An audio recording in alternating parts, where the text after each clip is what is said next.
All right, so why lie? Why lie? I'm pissed off.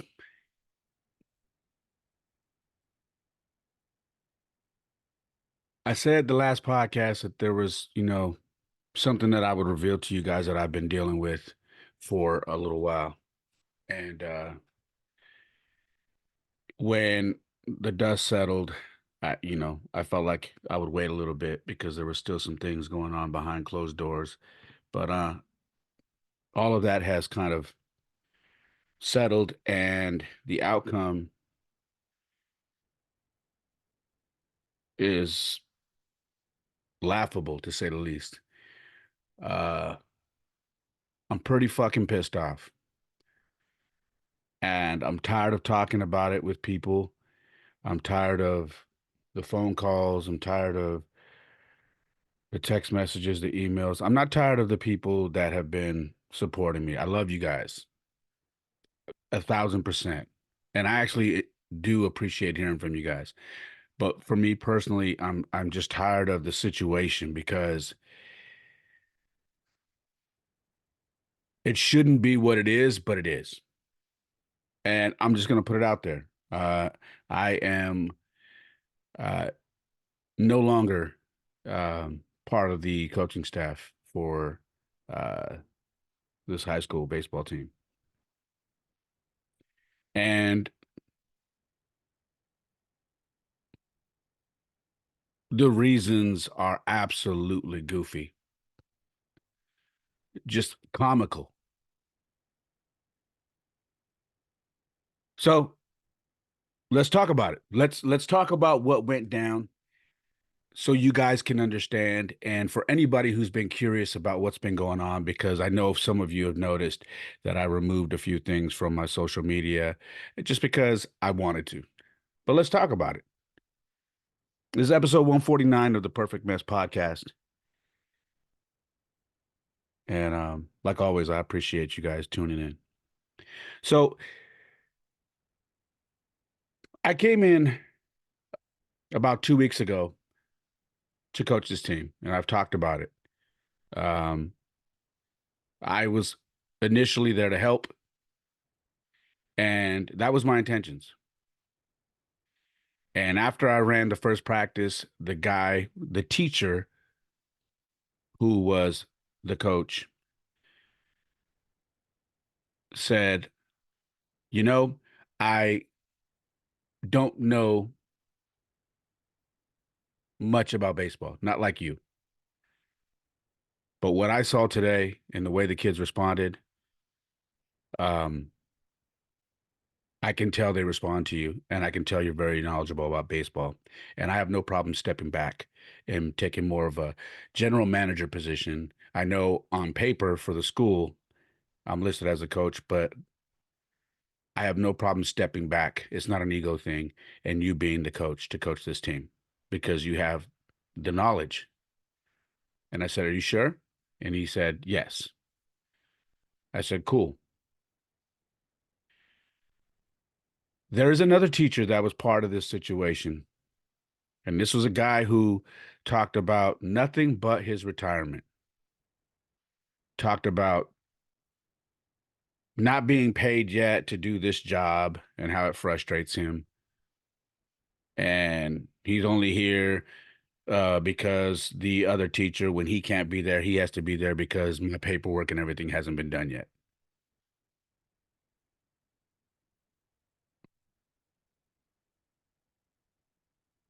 So I took this job serious. I didn't take it for money. There was no money. Okay. I took it because by now most of you know I love baseball. You know that is my heart.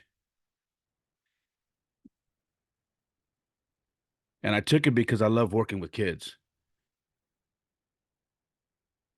It's what I do. It's what I've been doing for years. So I didn't care about money. So I took it on and I got close with these kids. And in 2 weeks, this team matured, disciplined, more knowledgeable, more organized. Anything you could think of, this team in 2 weeks was there. Not complaining about the work we were doing. Everybody was settling into their positions. And once you do that, you can now start fine tuning and teaching everybody their positions so they're not bouncing around. You find out who's good where, and then you start putting them there and working them. You don't move these kids around. You keep them in their one or two positions so they can learn these positions and get them down 100% so they're ready when the game comes. Then you start fine tuning things, teaching them throwing mechanics because like I told you guys, there's a lot of freshmen and sophomores on this team. There's even a couple of seniors that have never played, believe it or not. So you start teaching them the mechanics of throwing the ball, of swinging the bat, making contact. You start doing all these things. Start showing the outfielders how to crow hop so they can get more on their throw when they're throwing it into the cutoff. Start showing pitchers what a balk is, how you can't move when you come set, how to come from the windup, when to come from the windup, when to come from the stretch. Show them different release points. Show them how to move around on the mound. Show the infielders how to do pickoffs, how to place tags, how to dog the runner, where to be on a back door from the catcher. Show the outfielders how to back each other up.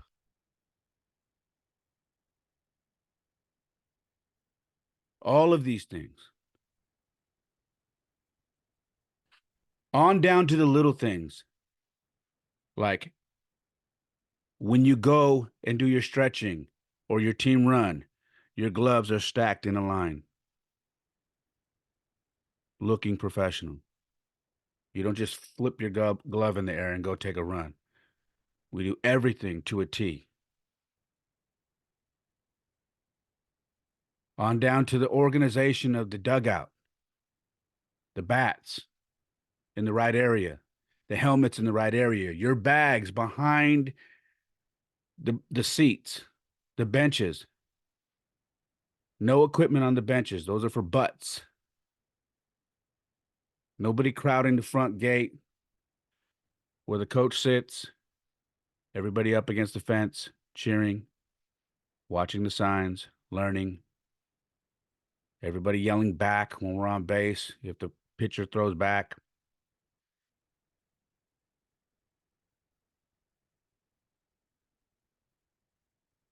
Those who didn't make grades, learning how to do the pitch count. Also helping to coach up some of the young kids. If you're a veteran who didn't make grades, coach up the young kids, teach them what they're doing when they come in from out, being on defense.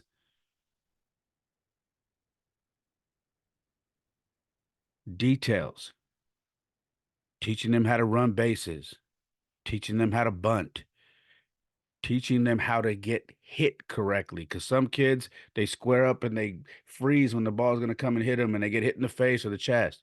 Showing them how to turn so it doesn't hit them in the face, it hits them in the back. Details.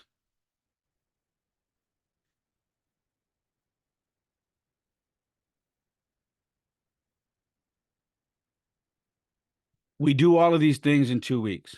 A lot of conditioning. In fact, a lot of conditioning that I'm running with them. Team runs, I'm running with them. Why? Because it builds confidence in their coach.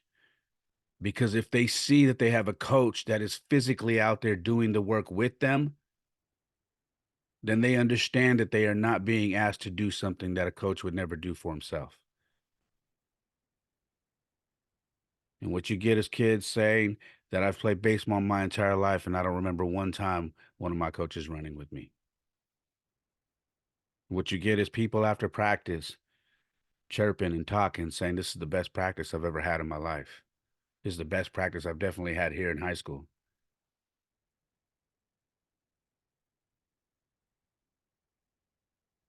You get parents coming up to you after practice, thanking you.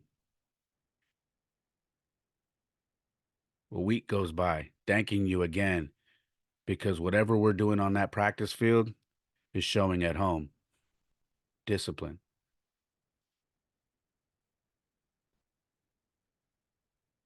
More stuff you work on or you set up for the kids. YouTube channel, coaching YouTube channel I set up with playlists on everything you can think of for baseball.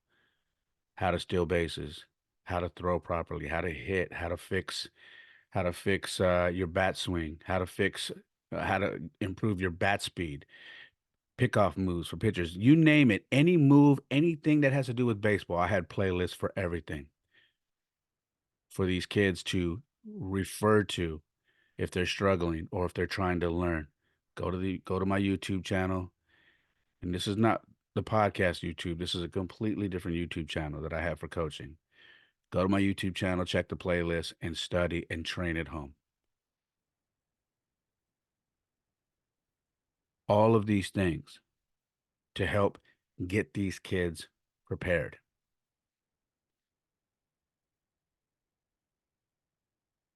And in between all of this, I'm seeing that somebody is getting their feelings hurt, getting their ego hurt. I'm feeling it because I keep getting pulled aside. Like, hey, we should have a coaches meeting. You want to go and have pizza, go have a beer so we can talk and kind of get on the same page. And that to me tells me that somebody's feeling some type of way.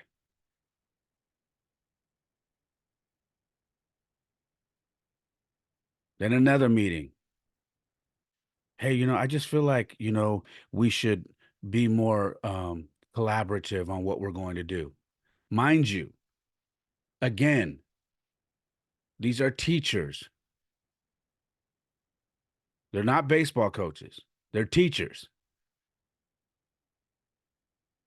And I say, okay, what would you like to talk about? What kind of input?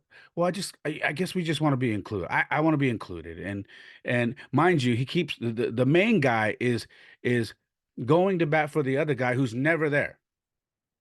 The guy who says, he tells the kids, I'm not really going to be here. I'm going to step down. I'm only here until, Mr. Molina gets his paperwork done. Then I'm going to step aside. I'm not going to be here. Out of his mouth. This is what he's saying. So I'm thinking,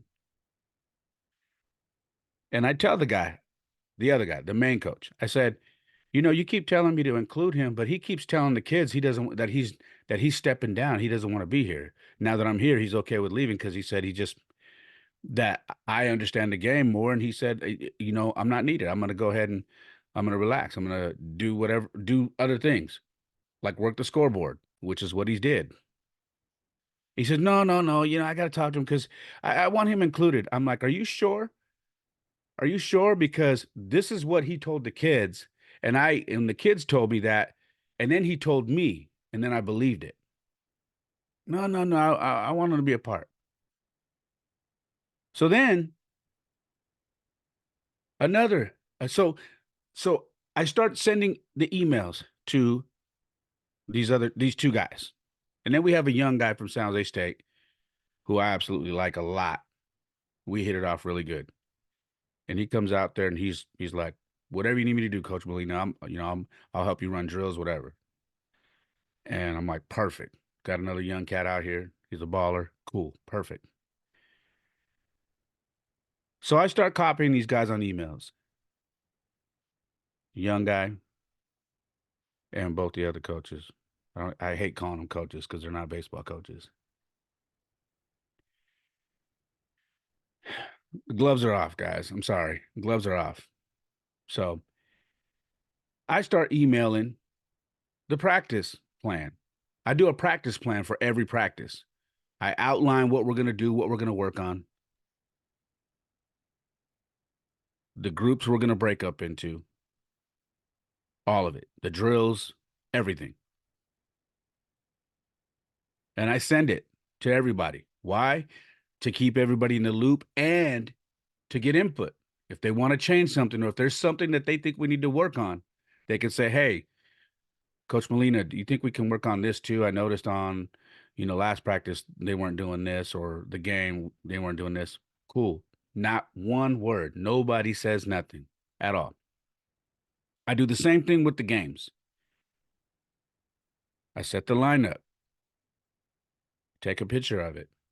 I send the email to everybody on the list, which is three other people. Nobody has an input on the lineup. Nobody says, "Hey, can we move this kid to seventh, and can we move that kid to first, and can we move that kid to center field?" Nobody says nothing. But I'm including everybody, making sure that I'm not the one just calling the shots. Why? Because I don't want nobody's ego getting hurt. But what you got to understand is, with soft ass people, it don't take but a little thing for somebody to get their feelings hurt. And that's what I've been dealing with. But I'm fucking sorry. The gloves are off. I don't give a fuck.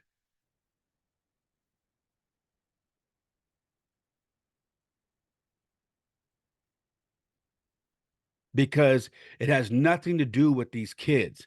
It has everything to do with these grown old ass men who have their feelings in a bunch, who've been told that they are not qualified for the job, and they are offended and hurt. Let me continue. So I'm doing this with the emails, and another talk happens from the main guy. Comes up and says, I just you know, the other coach was saying that, I don't know about Mr. Molina, he's too competitive. He's way too competitive. I don't think he's going to allow the kids who've never played baseball play this year. Guys, we're talking about varsity baseball. Let me say that again. We are talking about varsity baseball. Okay? We're not talking about little league, where little Johnny is 11 and he's learning the game. We are talking about varsity baseball. Kids that can drive themselves to practice and to games now. Kids that are going to JUCO. Although we don't have a whole lot of skill on this team, we have a couple that have some skill. Kids are going to JUCO. Kids are trying to go to other colleges and want to play ball competitively. Yes, we're a young team. That's not a bunch of them on our team, but that is what varsity is as a whole. And I said, too competitive? Does he realize this is varsity baseball? It's not little league. I said, and does he realize that not everybody has to play? Like, you could get a nice uniform and never see the field once. I'm not saying that's going to happen, but does he know that that's normally a possibility? That you can talk to any varsity coach and they will tell you, yeah, we got some kids on the team that probably won't play very much this year because we have our starters. That's just the way it is. But you carry them because what if there's injuries or grades or whatever? But they don't have to play every game. This isn't Little League where everybody gets a couple of innings or an at bat. This is not the way it works. I said, this is competitive baseball. So when I hear, oh, I think Coach Molina is too competitive, you understand they have CCS playoffs, right? You know what that means, right? That means this is competitive. That means teams are trying to win their division so they can go to the CCS playoffs. It's pretty competitive. No, I know. I said, see, so we're dealing with, see, this is what and I start explaining to him. This is the main guy, the guy that asked me to be the head coach. I started explaining to him, this is what I was trying to explain to you when every time a kid showed up, because let me explain something to you guys. We would have random kids show up at practice, and I would be like, who's this guy? And this guy would say, "Oh, he was in my class, and I asked him if he played baseball, and oh, you should come out." I said, like, we have to stop doing that. At some point, we got to draw a line. We've got too many kids." And I told him, I said, "You're going. This is what I'm talking about. you because before I got here, you you uh you told everybody they're basically on the team, which you shouldn't have done. I mean, I can't do anything about that now because I wasn't here. But you're asking me because of my experience, and you brought me here because of my experience. And I'm telling you, you're gonna have a major problem this year. And what your problem is going to be is you're gonna carry a lot of kids, 20, which is right about what we had, or 21. I said, and because you've told all these kids they're on the team and you didn't have any cuts or anything, now they're all going to be wearing uniforms. Their parents are going to be coming to every game. Their parents are going to drive to every game that's away. And you're going to get in a situation where their parents are going to say, "Why is he not playing? I'm driving everywhere. In fact, I'm helping you put kids in my car because you don't have buses, and I'm helping you transport kids to other games, but yet my son is not playing." I said, "You understand what I'm telling? I'm not trying to be. I'm giving you the reality. You're asking me, and I'm telling you that's going to be a problem this year because not everybody's going to get the same amount of playing time." Well, they're all on the team, so we got to deal with that. I said, "Okay, I'm just letting you know." So I didn't agree with the competitive thing. That was that, right?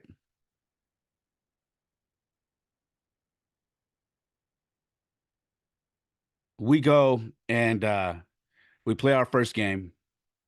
The kids compete. Uh, Besides having one bad inning, if we don't have that inning, we end up 3-3, and then we have a chance to win the game. But we have a bad inning, we end up losing, I believe, 8-3.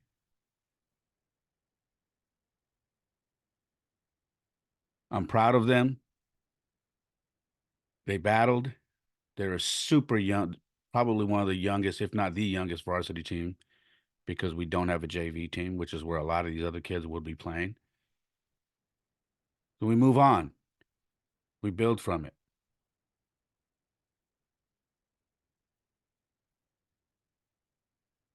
Again, I'm asked, "Hey, I know we were supposed to try to have that coaches meeting, um, and we couldn't do that, but we still got to have that." And I said, "You keep saying that. Just tell me when." I keep letting him know. Just tell me when. But see, what I'm starting to realize is there's something bigger at play here because you keep talking about this coaches meeting. That other guy's not around, but you keep talking about it, including him. So there's something bigger at play here. Okay. And I'm feeling it. So we get back to it, practice, practice, and then we have another game. This game, and if you've been around sports long enough, you know there are games where the wheels just fall off. Things that don't always happen happen. And when I tell you that we went through five pitchers, and it's because our pitchers did not have control, we hit a ton of batters, like drilled them. A couple of kids got drilled multiple times. Nobody could hit the strike zone. For some reason, two of our best pitchers could not hit the strike zone. We were walking people, and like I said, we hit quite a few batters. And when you do that, you're giving away freebies, and all they need is one little dinker, one little poke hit, and then boom, all hell breaks loose. And that's what happened. It's not coaching, it's not nothing. These kids had a very off day. The pitching staff did not have it, and it is what it is. We made a few good plays that were promising.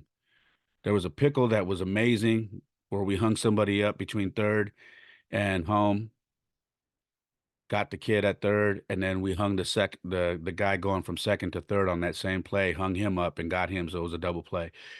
Really good play. We had a couple of kids make some catches in the outfield that never make catches, and I was very proud of that. Um, so there was little, not many, but there was little things. And with a team like this that is so young and wet behind the ears, I take those and I I build on them. I make notes. Okay.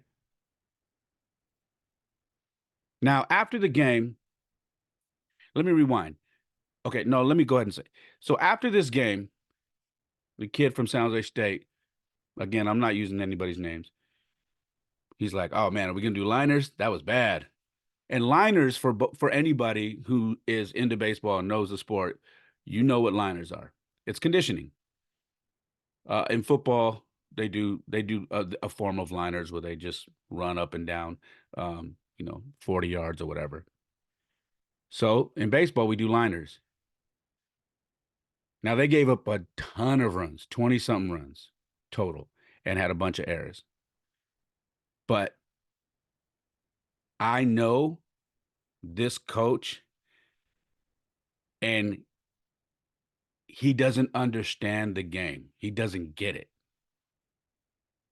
And in my head, I'm like, I'm only going to have these kids do half of the liners today. And then when we go to practice, we'll do the rest. So I said, line it up. Let's go. And they're like, oh, they're like, all right. So they run over there and they start doing liners. And the kid from San Jose State's like, he's like, this is a good drill to do after games, even after victories. I said, I know. I said the school that we played 2 days ago, they beat us and they were doing liners. He goes, yeah. He goes, it's good. He goes, we did this when I was here. He goes, and they do them at San Jose State too. I said, yep, I know. I said, but I'm only going to have them do half. And he was like, why? Wait, why? They should do all of them. They'll be done in a minute. And I said, nah. I said, because look. And I pointed over there and I said, you see him? And the other coach that brought me in and said, be the head coach, he was standing there with a confused look on his face. And he said, I could tell, I go, you see that look? He doesn't understand this. He thinks this is mean. I can tell you by looking at him. So they did 12. Said, all right, guys, had a quick talk, left. When I tell you that I came back to practice the following day, ready to go, had sent the practice plan to everybody, whatever. When I showed up there for the seventh time, he comes up to me in the parking lot. Hey, Coach Ray, you think we could have a little powwow coaches meeting right here before practice? All the kids are over there waiting. So, sure, I'm unloading my truck. He calls the other coach. Hey, can you come over here? The guy's like, what? Says, can you come over right now? Just complete attitude. But I already know something's up, and I can see it in this guy's face that he has an attitude. Guys, when I tell you I apply pressure as a man, I apply pressure. Okay. I'm not the dude that I used to be years ago. Okay. I apply pressure. Just my very being, everything that I stand for applies pressure to weak ass men. It applies pressure. I know because I've seen it time and time again. And I'm aware of that now. And I've been aware of that. So when this guy walks up, what do you think I did? The right thing. Hey, what's up, coach? Put my hand out, shake his hand. How you doing? You know what he does? Oh, yeah, yeah. This guy talking about retirement. Mental note, right? And he says, and so the other guy says, so I want to, I don't know how to really start this because I don't want no one getting upset, but we, just to say, we got to refrain from corporal punishment after games. And I said, excuse me? Yeah, we can't be using corporal punishment on the kids after a baseball game. It's not something that we should be doing. It's not right. And I have to check the bylaws to see if we can even do that. And I go, are you talking about the liners? Well, yeah, like torturing the kids after a tough loss. We shouldn't be doing that. And I go, do you even know what corporal punishment is? Because that's not corporal punishment. That is a thing called liners. And if I gave you the number to 5 different varsity coaches in this area or from wherever, they would tell you that's common practice. That's for conditioning. Corporal punishment? Do you know what corporal punishment is? If you're listening, you don't know what it is, go look it up. Corporal punishment would be if they were running by me and I was hitting them with a whip, torturing them. We were doing conditioning. I said, yeah, I'm sorry, but I understand you. I go, I knew this was going to come up. I said, because the young cat that's here to help, he asked me why I didn't have them do all of them. And I told him because I knew you weren't going to like this. And I was right. I said, but you should call him because he's over here helping because you wanted him here. But you should ask him because he's siding with me on that. In fact, he didn't believe that you would be upset. And I told him, I'm telling you right now, he's standing there watching and he doesn't understand this part of the game. And I was correct. Well, I just I don't see what's necessary. I go, it's conditioning. We run a lot. We steal bases. We're very active. This is to benefit the kids. But yes, it is also to show them we got to tighten things up. I get it. You think it's mean.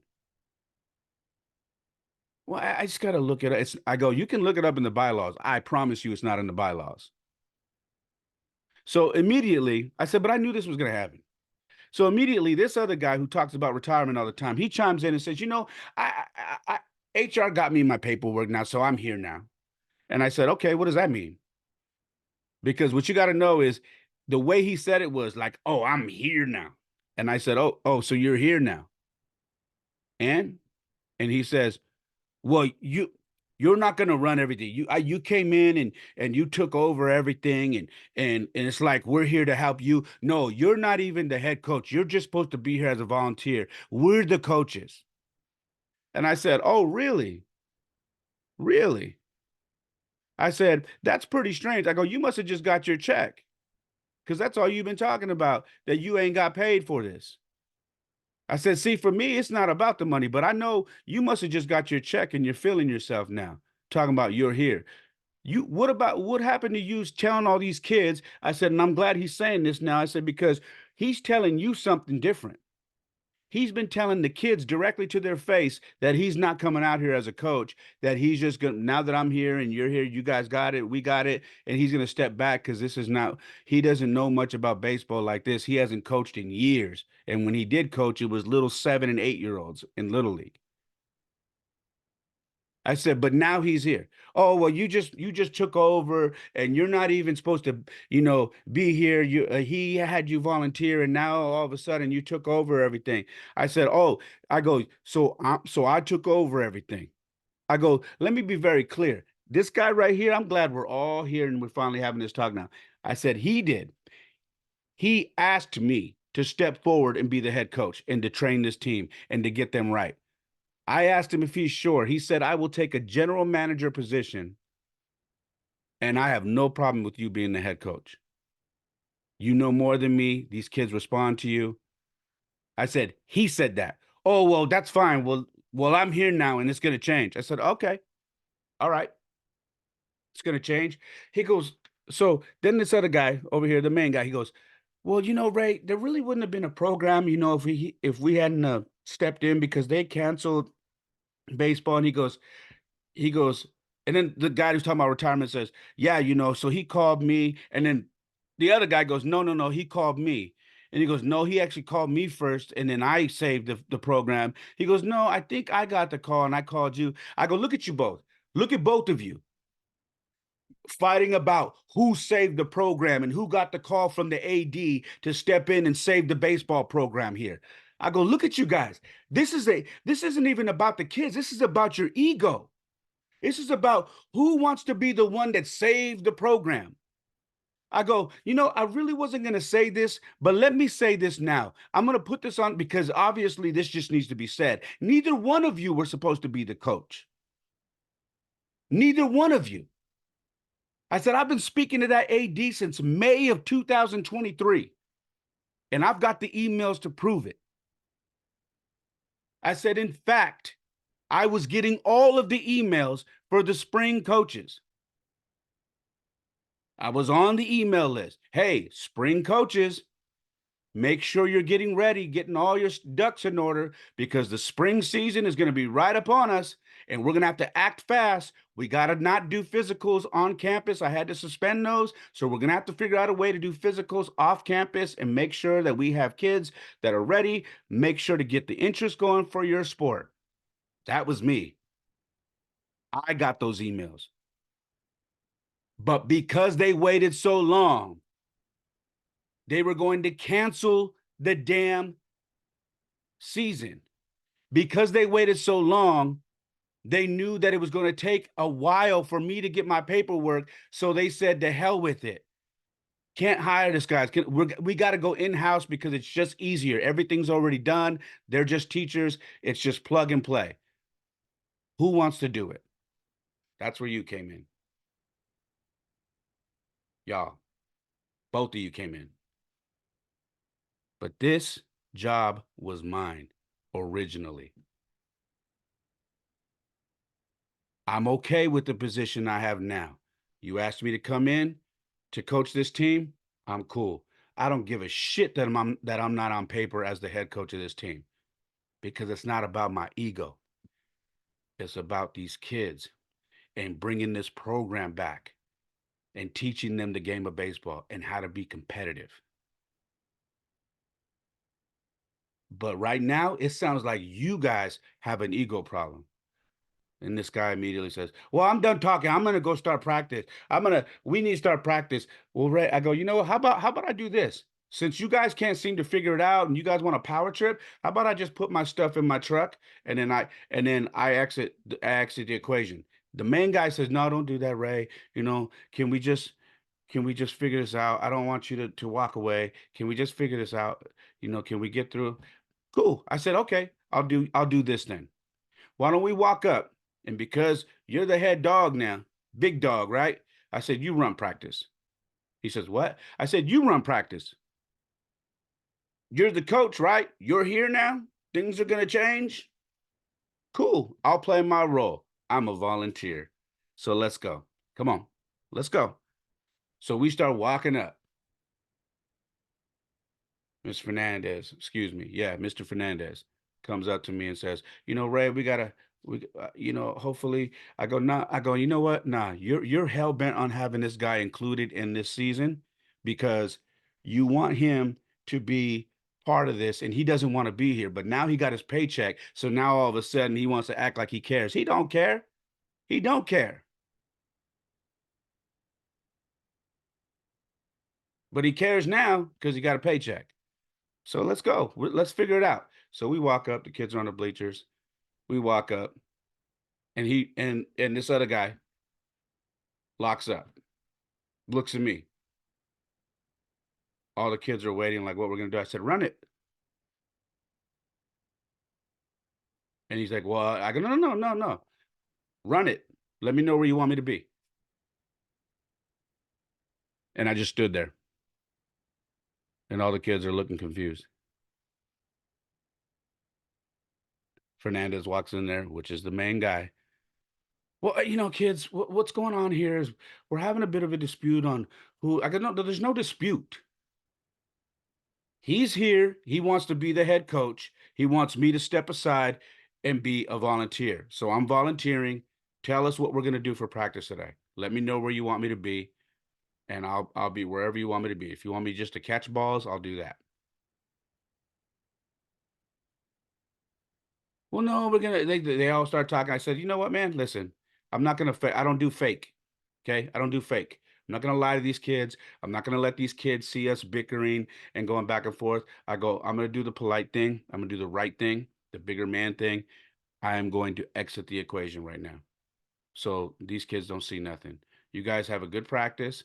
I'm going to exit the equation. I grab my stuff. I leave.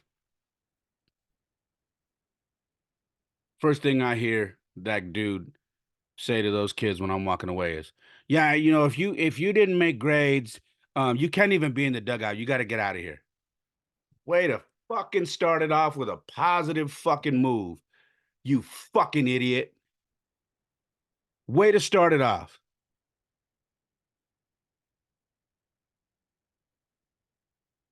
I go to my car, load my stuff up.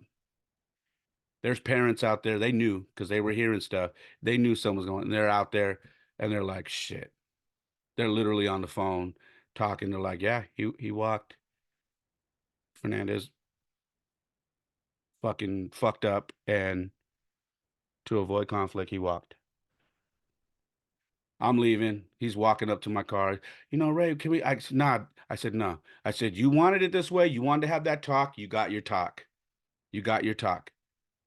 I'm not gonna fight in front of these kids. I'm not gonna let these kids see bickering all year. You want him here, you got him. He got his check. HR got him his paperwork. He's happy now. Although I've never seen somebody so grumpy yet so happy. Weird to me. I said, but he's here. So have at it, run practice. That's that. So I left, okay? Now I went for a walk because I needed to cool off. I was pissed off. My son texted me once he was done for practice. He said, Dad, I need a ride. I said, cool. I'm down the street. I said, do me a favor. I don't want to park in where the kids and the parents park. I'm going to park outside the fence by the curb. So I don't want to make a scene. I don't want to do any of that. Can just walk outside the gate and I'll be right there. Like, all right. So I do. And wouldn't you know it, man? As he's walking up, a fucking crowd of kids come walking to my car. Parents are pulling out literally car after car, and I'm not fucking exaggerating. They're stopping behind my car. They're stopping in the middle of the street, putting their hazard lights on. Cars are happening to go around, and they're getting out to come up to my car. I'm like, shit. One kid comes up to the car with his mom, and he says, Coach, I want to tell you right now, I heard that you're not going to be here no more. And I want to tell you that you made me confident. You gave me confidence that I could play this game. You believed in me. You did, and just starts fucking bawling. He's like, I don't want to cry, but you changed me in 2 weeks. You made me a better ball player. You made me have confidence. I never had no one believe in me like that. And he's crying, and I'm like, fuck. I get out of the car. I'm like, don't cry, man. Don't cry. I give this big ass kid. This kid's got like 5 inches on me. He's a big kid. I give this kid a hug. I said, "Don't cry, man." His mom says this guy won't stop talking about you. He just loves everything about you. And I'm 2 fucking weeks, man. 2 weeks. 2 weeks I've been there.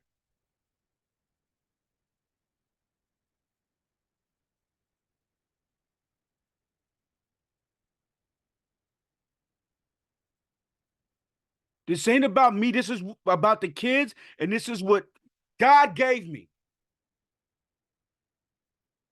Because you ain't supposed to have that effect on kids in 2 weeks.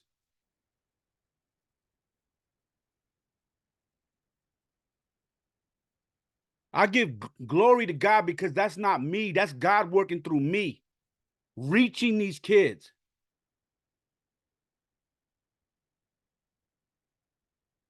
This kid's crying. I got other kids coming up to me, parents hugging me.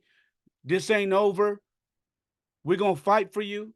We're going to send emails. We're going to make phone calls happen. Kids coming up to me talking about, if you're not coming back, I'm walking. I said, don't do that, coach. It's not about that. We ain't going to learn nothing. I'm not going to sit here and come do a practice and do it. If we're not learning, these guys don't know baseball. They're teachers. I said, listen to me. Don't do that. My son's on this team, and I'm telling him not to quit. I'm telling him, be a coach on the field. You're smarter than both of those guys put together on the baseball field. Be a coach on the baseball field. Guys don't do that. I'm talking about these other guys who are not making grades. They're like, Coach, I'm going to make grades. I said, do me a favor. Make fucking grades. Don't do it for me. Do it for yourself. Do it for your parents. And then do it for your teammates. Parents are like, no, we've all exchanged emails. This isn't over.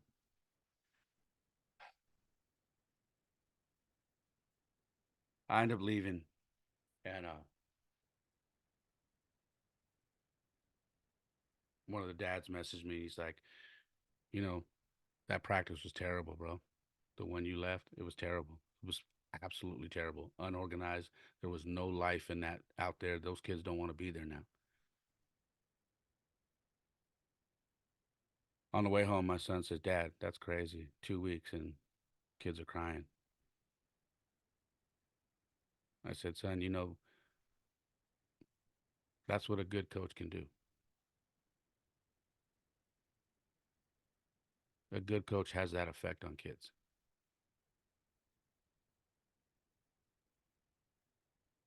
Now, a day goes by, and lo and behold, the guy who says, "I'm the big dog, I'm this, I'm that," he sends me an email and flat out apologizes. "Mr. Molina, I want to apologize to you. I'm sorry. These kids don't want to play for us. They want to play for you. You're much more skilled at this. You got way more baseball knowledge. I apologize. I was wrong. I'm apologize for my part in what happened the other day. I was wrong, and I would love for you to come back, and I would love for you to coach this team.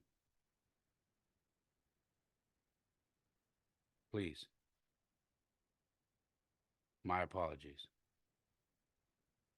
So I get that, and I'm waiting now. I'm waiting for this Fernandez guy to follow up, and so we can get dialogue. So I'm thinking, okay, that's good. That's a good sign. I'm waiting. We have a game. I'm not gonna go. I'm not gonna go stand by because I don't want to interfere. I stay back and I watch the game. The wheels fall off early. I mean, they get absolutely shellacked. The kids are their spirits are down. Um, the coaches are flustered. They're asking. They asked one of the dads what they should do for a lineup, and the guy was like, "Why are you asking me? I'm a dad." They're asking who should play what. I mean, it's just an absolute fucking clown show. All kinds of shit's going on in that field. You got seniors that are pitching that are not coming off the mound, that are visibly tired. Their arms are hurting, and every time the coach is, I'm looking at him like, when are they gonna make a move? This kid's at like damn near 100 pitches. You can fucking hurt a kid's arm doing that shit. And one of the dads says, "Hey man," I asked him what the fuck are they doing, and the guy says, "Well, we tried to take him out, but he keeps waving us off." And I go, "Do they fucking know that's because that he feels like he has to carry the team because he's a senior and they have nobody?" I said, "By the way, you're the fucking coach. He doesn't get to wave you off. You go out there and tell him his day's done and put a new pitcher in." They don't fucking do it. And mind you, I'm way at the top of this hill. I'm away from the dugout. I'm furious because I know this kid is a great kid pitching, but he's trying to overdo it because he just feels like, what more? I'm a senior. There's no one here. So what do? I tell my son, "Hey, Jordan," I walk up, he's catching. I said, "If this guy gets a walk right here, you go up and tell that kid, tell him, hey, great job. You did good. I know your arm's tired. You're at like 100 pitches right now. Go to third and move the guy from third into pitching." Got it? Call timeout. He's like, "All right." So after that kid walks, he calls timeout. He goes up to the dude, says, "Great game." I can see him. The guy hands him the ball. He tells him to go to third, calls the other third baseman to pitch. And the other pitcher looks at me and I say, "Wind up."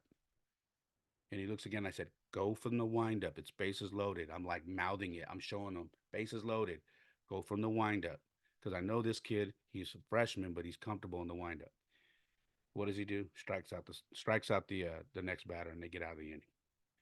When my son made that damn pitching change, these guys had no clue what was going on. They had no idea what was going on. They were just standing there with a dumb look on their face.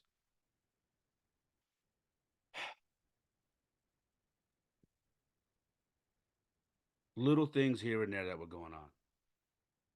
Parents kept coming up from the bleachers, kept walking up to where I was at, just livid,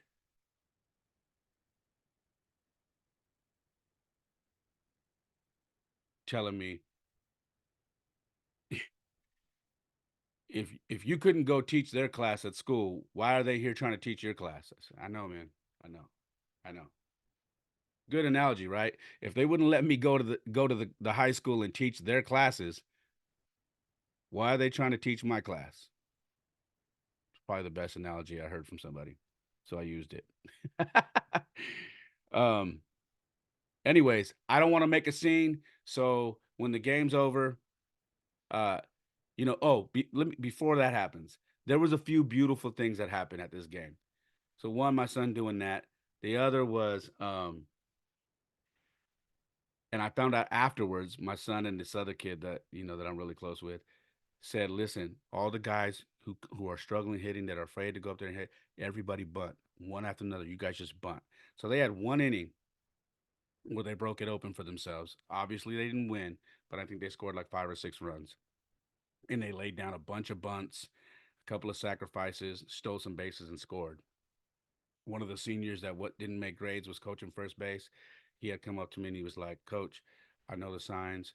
Everybody's gonna steal. I'm gonna tell them to get a good jump. I'm gonna coach them up on when to go, and they're gonna be watching me when they get to third because the other coach doesn't know what's going on." So, cool. Be aggressive, man. Be smart. That inning, they put it together. That one inning, they put it together and they scored a bunch of runs. They laid down. We had one of the guys who's never got a hit laid down probably one of the best bunts I've seen. Went down the first baseline and just died. And then he got on base. That was his first time ever getting on base. So happy for him. One of the other things that happened was a freshman. A freshman, that kid who was crying to me in the parking lot or outside the practice field. I watched this kid come out of the dugout and yell to the outfielder and go, "Hey," calls him by his name, and then he gives him the sign, which is a wiping gesture across the face. And that means telling you to come in, that you're too far. So it's telling you to come in. And I watched him do that, and I was like, this kid studied the signs. He studied the signs. He made that call by himself. So I yell, "Yo!" I go, "I see you." And he looks at me with a big old smile and he gives me a thumbs up. "I got you, coach." My kids, man, these are the kids that I coached up. 2 weeks. I don't give a damn about the score. 2 weeks. It's all these little things. But probably the dopest thing was this. The game's over. They're smashed. They got smashed. Uh, I tell my ex-wife, I said, "Hey, I don't really want to make a scene. I don't want the coaches coming up to me. I don't want to do any of that. I don't want to be a spectacle. I'm gonna walk to my car, which is on the out by the street, by the outfield. I'll be over there. If Jordan wants to ride with me, I'll just sit in the car." So as I'm walking, I get to the fence and I walk around to my car. I notice that our team is walking over down the first base line and they start doing liners. There's not a coach in sight. And I look over and I say, "Are they doing liners?" And they start doing liners. I see them and I'm far away. And they're doing liners. And they're going, "Go, go, go." And I'm watching them. And I watch one of the coaches come out, like, look confused, just standing there like this, like, "What are you guys doing?" Remember corporal punishment? This is what he called it. Coach Molina is too competitive. They're both standing there confused. As they're doing them, I'm like, "Great work, boys! Way to get that work!" And I'm clapping loud. I'm like, "Good job! I see you!" And I'm clapping like this. And one of them goes like that, puts his hand up. I get in my car. My son gets in the car. He finally walks over. There's another kid from another high school that knows me. This is how much I love this game. This kid is one of my son's best friends. He plays for another high school. He just happened to come by. He lives close. He's wearing his jersey. I go, "How you doing, man? How'd you guys do?" He's like, "Well, we're pretty good." He goes, "I'm struggling though. It's his first year playing baseball." I go, "What's going on?" He goes, "I can't. I'm struggling how to turn my hip when I hit. I don't know." I said, "Hold on." I popped my trunk. I grabbed this weighted ball. I go, "You got one of these?" I threw it to him. He goes, "No." I go, "Let me show you how to use it." Up against this fence, and we're by the outfield fence. And I go, "This is going to show you how to snap your hips. This is a drill." So I grab it, batting stance. I pop my hips and I throw that weighted ball up against the fence. I do it 2 or 3 times. I go, "You see this?" He goes, "Oh," and I go, "Try it." So he does it, and I go, "You see your hip moving? See how it's snapping?" He goes, "Yeah." I go, "Do that drill every day, and you will fix that." I go, "Get you a weighted ball." How much does this weigh? It's 10 pounds, man. It's a light ball. He's like, "All right, cool." Little something like that. As I'm getting ready to get in the car, a mom walks up to me and she looks at me and she's kind of looking sideways. She's like, "Are you Coach Molina?" I said, "I am." She's like, "Hi, I'm Isaiah's mom." I said, "Oh, hi. I've never met you before." She's like, "Yeah." She's like, "I really hope you come back." My son, he really likes playing for you, and he has been bummed ever since you haven't been there. And I don't know if you've seen today, he's out of it. And her son's a baller. He's our captain. And she goes, I just, I really hope they make the right decision and bring you back because these kids want to play for you. And she was like, I heard you have a travel ball team too. We'd love to have him play for you. Like I told him, he's never played travel ball, but we want to keep him busy. I said, we're trying to do what we can, with regards to the school. So hopefully. She's like, all right. So it was nice to meet you. I get in the car. I look at my son. I go, who called the liners? He goes, me and two of the other kids. One of the seniors, yeah, said, yeah, let's go. Line it up, boys. No one complained, not one. In fact, one of them said, let's do this for Coach Ray. I said, I knew it, man. I love you guys for that.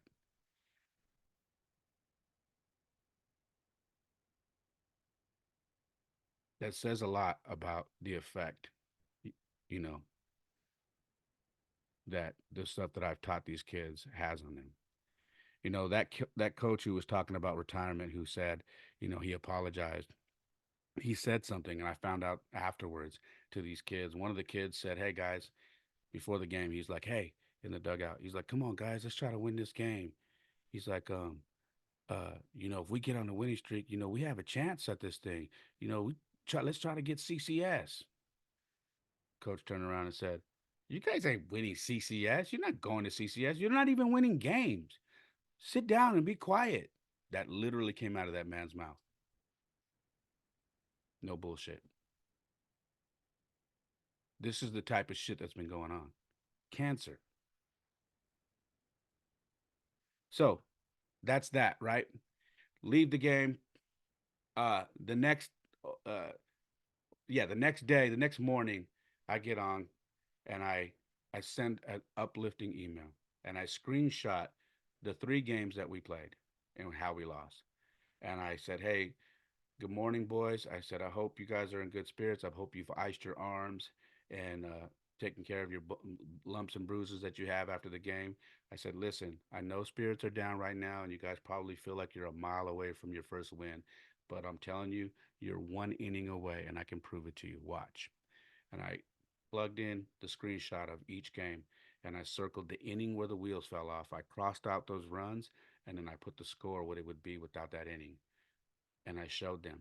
In this game, it was the fourth inning. In that game, it was the fifth inning, and in this one, it was the fourth inning. You gave up five, you gave up 13, and you gave up 14. You take those innings away, you start to learn to be disciplined and eliminate those innings in each game. You have a chance to win every single one of those games. It's as simple as that. So please don't be discouraged. Lift each other up, stay positive. I know things are a little weird right now, but you guys aren't very bad. You're not very far from your first win. Stay positive, lift each other up. All right. Have a great weekend. That was my email. Fernandez sends an email back and says, thanks, Coach Molina, with an exclamation point. So here I am. I'm thinking, okay, sent that out. I get another email. This time it's for the other guy who said he's the big dog, the one who apologized, right? He sends another email and says, Mr. Molina, thanks for the positive words, everything. Um, I think I stated my stance, and I speak for myself only. Uh, I I am more than willing to step aside and allow you to do this. These kids, again, they love you. The parents love you. They want you here, and they deserve that. Me and Fernandez don't have any real coaching experience. He doesn't have any coaching experience, and I haven't coached in years. So we would love to have you there. And I said, okay, I'm going to send my email. So I send my email. I copy him, the AD, and Fernandez. And I said, look, in light of these emails, apologies.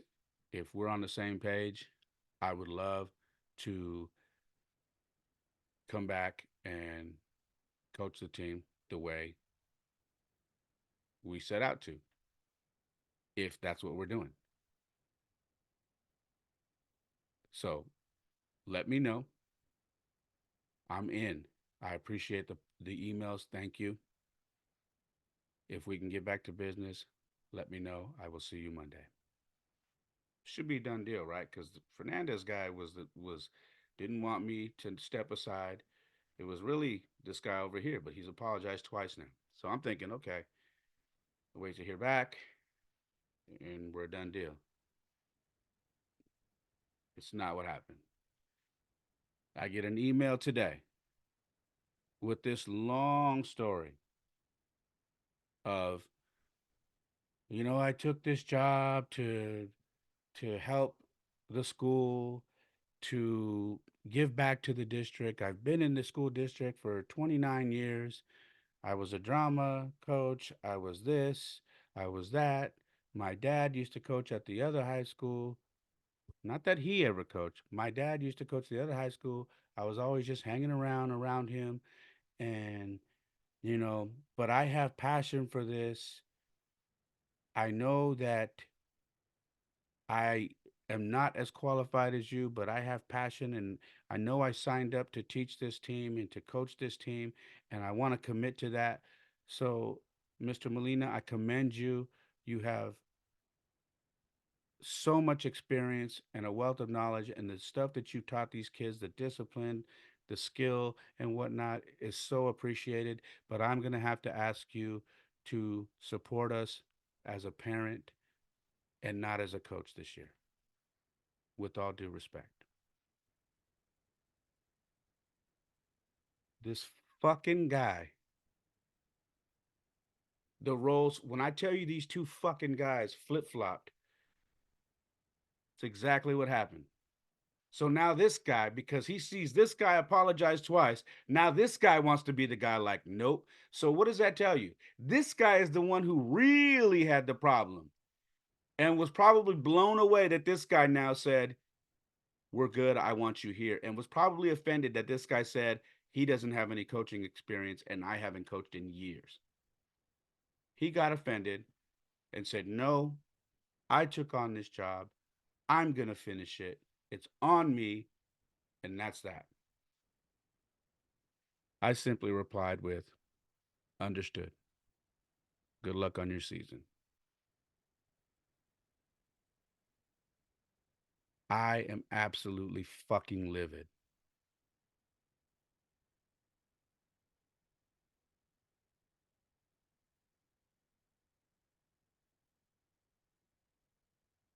Because now I've got parents blowing me up and blowing up the school, blowing up him, talking about you lied to our face, because he did.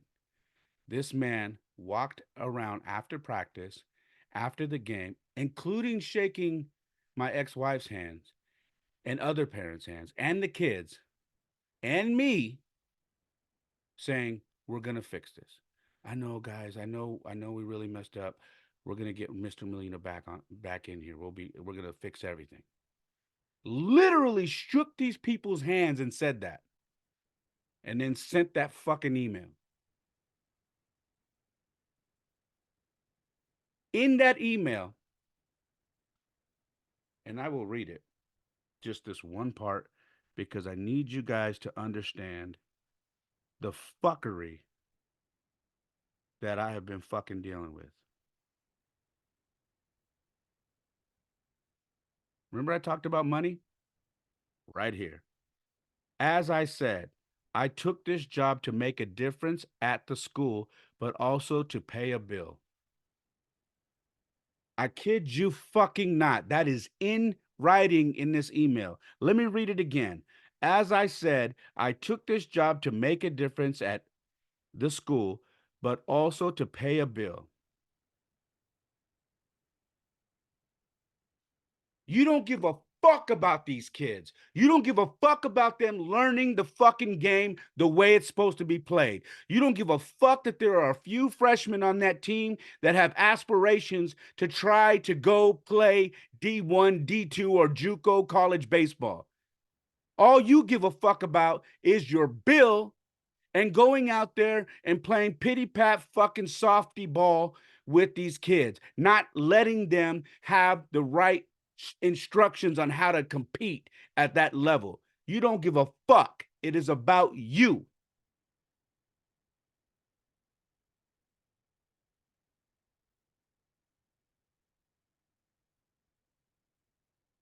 One of the dads contact me. He says, "Why don't we all just put our fucking money together?" All the parents say, "How much is your bill?"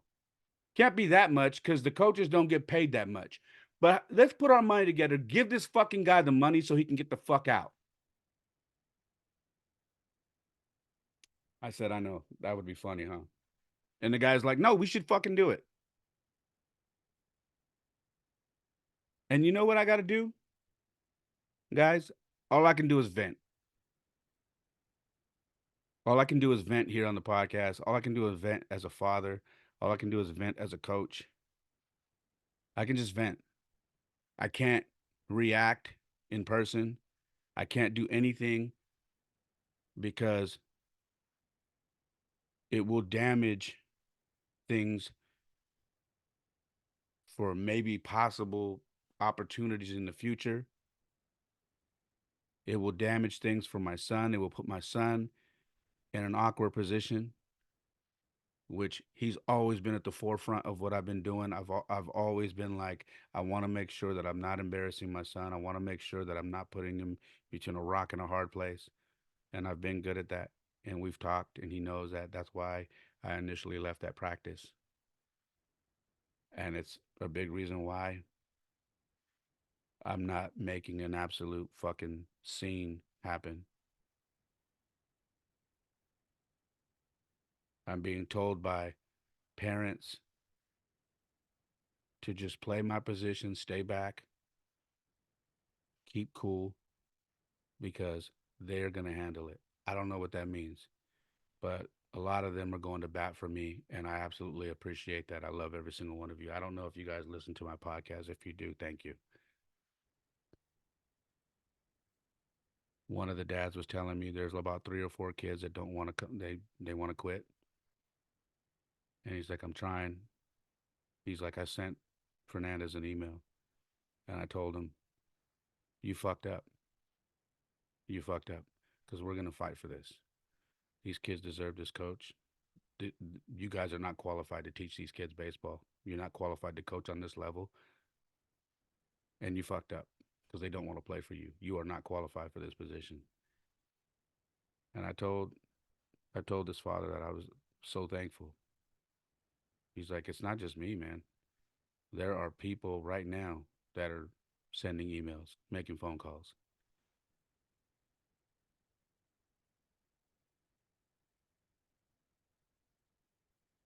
2 weeks, man. 2 weeks I've been there. This is more shit that I've ever been in than over 2 weeks than I think I've ever been. Like, this is just wild. I have been angry.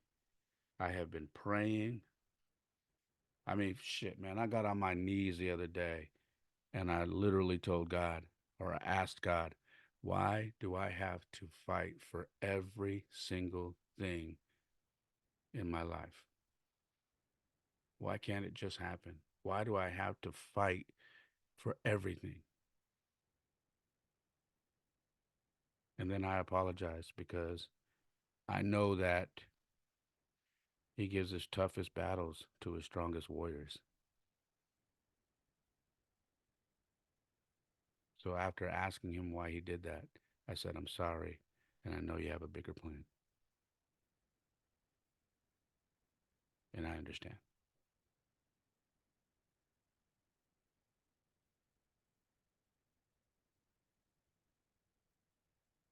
I don't know what's going on. I don't know if all these things that happened today are a sign, but when I went out today, I ran in to one of the players. I ran into the dad, had a long talk, and then I ran into a coach from another high school that I used to ball with that said he's been hearing stuff is a shit show where I'm at. heard from a parent that he knows that he's very close with, but says, I'm not part of the shit show, that I was actually a blessing and they're shitting on me. I said, well, yeah, you kind of heard him. You kind of heard right. There's more to it.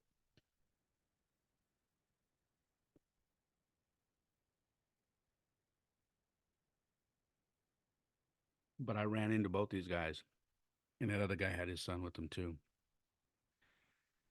And I just kind of gave them the rundown, and they were like, these guys are a fucking joke. I told them how they were saying I was giving the kids corporal punishment. This coach, he coaches varsity at another high school. They're uh, they're in the A league. He goes, what the fuck, man? He goes, tell him to call me. I said, yeah, I know. They just don't get it, man. And then after all of this, I'm sitting at a red light, and right in front of me is a head-on collision between a car and a tow truck.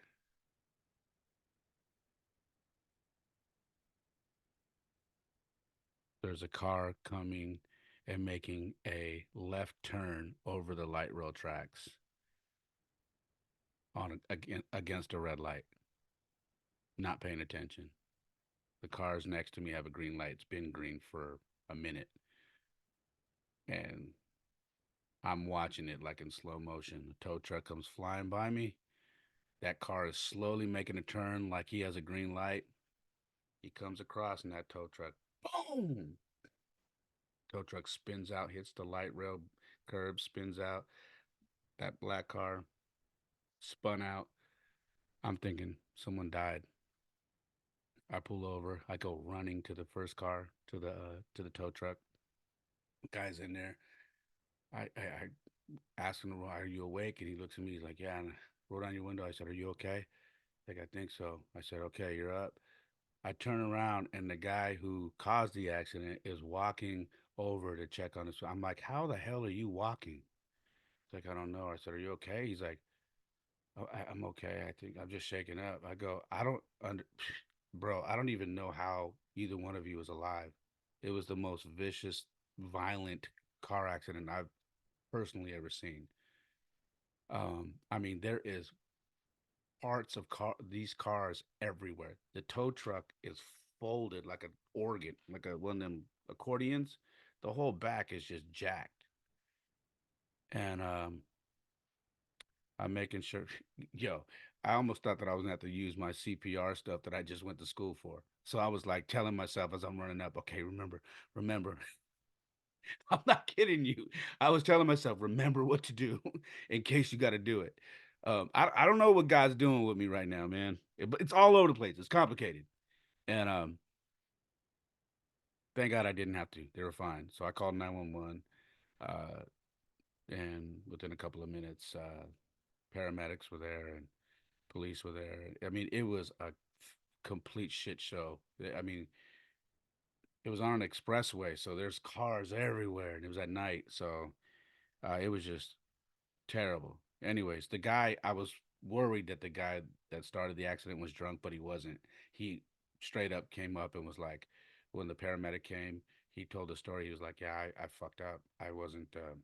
I was looking at my navigation system and turning. I thought the green that I saw was my light, but it was actually the light to go straight, and I went."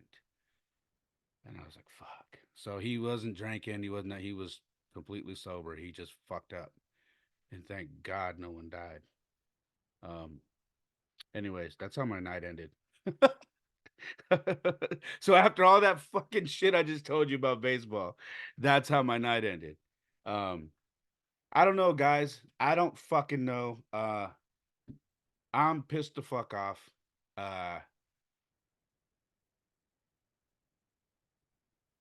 this is what I'm called to do, man. Is to work with kids and coach, and I'm not happy that it got taken away from me. I'd be okay if it was for some shit that I did, but I didn't do anything.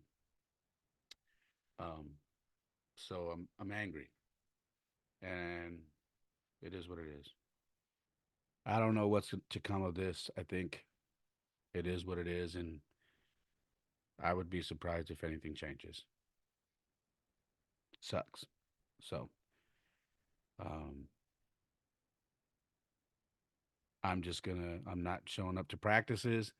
I'm just gonna show up at games and just stay far away and watch my son play baseball. All I can do. So, for anybody who's been wondering what's going on, I'm not talking about this no more.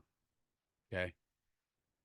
I, I if anybody asks you and you're listening what happened to Ray and that coaching job, just send them this link because I'm done talking about it. All right. I'm drained. I'm over it. All right. I love you guys, man. My website is raymolina.com. Please bookmark it. There's also a shop there. You can buy merchandise. All right. The Instagram and TikTok for the podcast is at the Perfect Mess Pod. The Instagram and TikTok for me, my personal page, is at It's Ray Molina. All right. The YouTube is youtube.com/the Perfect Mess Pod. Please subscribe and hit the notification bell in the corner so you can get updates on every video I put up. I am uh, I am on Snapchat. I am on X. I am on Clubhouse. I am on Rumble. You name it, I'm on it.